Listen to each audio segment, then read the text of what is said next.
വയനാട് ശക്തമായ മഴ മുന്നറിയിപ്പിന്റെ പശ്ചാത്തലത്തിൽ അത്യാവശ്യമല്ലാത്ത യാത്രകൾ ഒഴിവാക്കണമെന്ന നിർദ്ദേശമാണ് അധികൃതർ നൽകുന്നത്. ചുരത്തിൽ മഴ ശക്തമായിരുന്നു. ഇതോടെ ഇതര സംസ്ഥാനത്തു നിന്നും ജില്ലയിലേക്ക് വരുന്ന വാഹനങ്ങൾക്കും മറ്റ് ഹെവി വാഹനങ്ങൾക്കും നിയന്ത്രണം ഏർപ്പെടുത്തണമെന്ന് നീലഗിരി ജില്ലാ ഭരണകൂടത്തോട് ആവശ്യപ്പെട്ടതായി ജില്ലാ കളക്ടർ അറിയിച്ചു. ജയരാജ് ബത്തേരിയുണ്ട് അവിടെ നിന്നും വിവരങ്ങളുമായി. ജയരാജ്, എന്താണ് ജില്ലയിലെ സാഹചര്യം? മഴ മാറി നിൽക്കുകയാണോ? ആശ്വാസമാണോ അത്?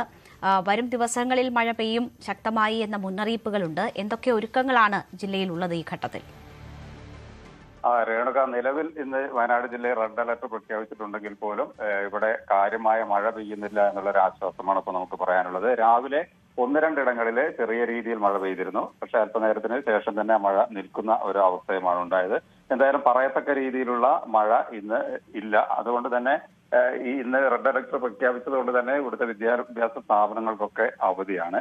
പ്രത്യേകിച്ച് വയനാട് ജില്ലയെ കുറിച്ച് പറയുകയാണെങ്കിൽ ഈ 3 ചുരങ്ങൾ ആണ് പ്രധാനപ്പെട്ട ഒരു വിഷയമായിട്ട് എടുക്കുന്നത്. കാരണം കഴിഞ്ഞ ദിവസങ്ങളിലെല്ലാം മഴ പെയ്തത് വയനാട്ടിലെ പാൽച്ചുരം, അതുപോലെ തന്നെ കുറ്റ്യാടി ചുരം, അതുപോലെ തന്നെ താമരശ്ശേരി ചുരം ഭാഗങ്ങളിലാണ്. അപ്പൊ ഈ ഭാഗങ്ങളിലെല്ലാം മണ്ണ് ഇടിച്ചിലിനുള്ള ഒരു സാധ്യതയും നിലനിന്നിരുന്നു. അതുകൊണ്ട് തന്നെയാണ് ഇപ്പോൾ അന്തർ സംസ്ഥാന വാഹനങ്ങൾക്കെല്ലാം ഒരു നിയന്ത്രണം ഏർപ്പെടുത്തിയത്. കാരണം ചുരം റോഡ് എന്ന് പറയുന്നത് എപ്പോഴും മണിക്കൂറുകളോളം ബ്ലോക്കായി നിൽക്കുന്ന ഒരു റോഡാണ്. അതുകൊണ്ട് തന്നെ ഇത്തരത്തിൽ വാഹനങ്ങൾ ഒരുപാട് വന്നു കഴിഞ്ഞാൽ അങ്ങനെ ഇടുങ്ങി നിൽക്കേണ്ട ഒരു അവസ്ഥ വന്നാൽ ഇത്തരത്തിലൊരു മഴ കൂടി വന്ന് ഇടിയുകയാണെങ്കിൽ വലിയ ദുരന്തമുണ്ടാകും. അതുകൊണ്ട് തന്നെയാണ് മുൻകൂട്ടി തന്നെ ഇത്തരത്തിലുള്ള ഒരു ദുരന്ത നിവാരണ അതോറിറ്റി ഇത്തരത്തിലുള്ള ഒരു യാത്രകൾക്ക് നിയന്ത്രണവും അതുപോലെ തന്നെ ഈ സഞ്ചാരികൾക്കൊക്കെ ഉള്ള കൂടുതൽ വരവൊക്കെ നിയന്ത്രിച്ചിരിക്കുന്നത്.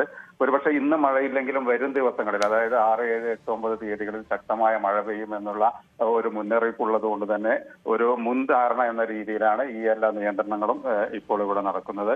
അതിലുപരിയായിട്ട് ഈ വയനാട്ടിലെ കാലാവസ്ഥ മെച്ചപ്പെടുന്നത് വരെ നിയന്ത്രണം തുടരാൻ പോലീസ് അതുപോലെ തന്നെ മോട്ടോർ വാഹന വകുപ്പുകൾക്കെല്ലാം തന്നെ നിർദ്ദേശം നൽകിയിട്ടുണ്ട്.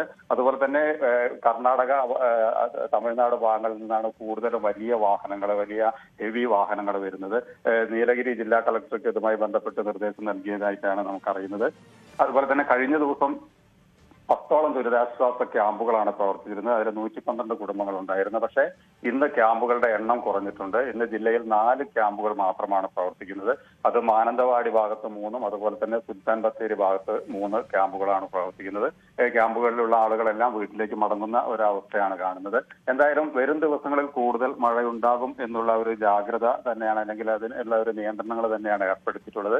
അതുപോലെ തന്നെ മഴക്കാല രോഗങ്ങൾ തടയുന്നതിന് വേണ്ടി ആരോഗ്യ വിഭാഗത്തിന്റെ ഒരു കൺട്രോൾ റൂം ഇതോടൊപ്പം നടക്കുന്നുണ്ട്. അതുപോലെ തന്നെ ഈ രക്ഷാപ്രവർത്തനങ്ങളൊക്കെ നടക്കുന്നതോടൊപ്പം തന്നെ നിയന്ത്രണങ്ങളോടൊപ്പം തന്നെ ശുചീകരണ പ്രവൃത്തികളും ഇപ്പോൾ വയനാട് ജില്ലയിൽ നടക്കുന്നുണ്ട്. എന്തായാലും മൊത്തത്തിൽ പറയുകയാണെങ്കിൽ വയനാട് ജില്ല ഇപ്പോൾ ശാന്തമാണ്. പക്ഷേ വൈകുന്നേരം ആവുന്നതോടുകൂടി മഴ പെയ്യാനുള്ള സാധ്യതയുണ്ട്. അത്തരത്തിലൊരു കാലാവസ്ഥയാണ് വയനാട്ടിൽ ഉണ്ടാകാറ്. രേണുക.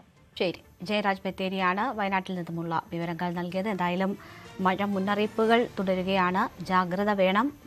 അധികൃതർ നൽകുന്ന നിർദ്ദേശങ്ങൾ പാലിച്ച് തന്നെ മുന്നോട്ട് പോകണം. വരും ദിവസങ്ങളിലും മഴ ശക്തമാകാനുള്ള സാധ്യതയും സാഹചര്യവും പ്രവചിക്കുന്നുണ്ട്. അതുകൊണ്ട് തന്നെ കൃത്യമായ അധികൃതർ നൽകുന്ന മുന്നറിയിപ്പ് പാലിച്ചുകൊണ്ടുള്ള ഇടപെടലുകളാണ് വേണ്ടത്. രാത്രി യാത്രകൾ മലമ്പ്രദേശങ്ങളിൽ ഒഴിവാക്കണം, മലയോര മേഖലകളിൽ ഒഴിവാക്കണമെന്ന നിർദ്ദേശമുണ്ട്. വെള്ളത്തിൽ ഇറങ്ങുന്നതിന് നിയന്ത്രണമുണ്ട്. ഒപ്പം തന്നെ അനാവശ്യ യാത്രകൾ ഒഴിവാക്കുക, വിനോദസഞ്ചാര കേന്ദ്രങ്ങൾ, അപകടകരമായ സ്ഥലങ്ങളിലുള്ളവ ഒഴിവാക്കുക തുടങ്ങിയ നിർദ്ദേശങ്ങൾ പാലിക്കുക എന്നതൊക്കെയാണ് നമുക്ക് ഈ ഘട്ടത്തിൽ ചെയ്യാനുള്ളത്. എന്തായാലും വലിയ ജാഗ്രതയിൽ തന്നെയാണ് സംസ്ഥാനം മുന്നോട്ട് പോകുന്നത്.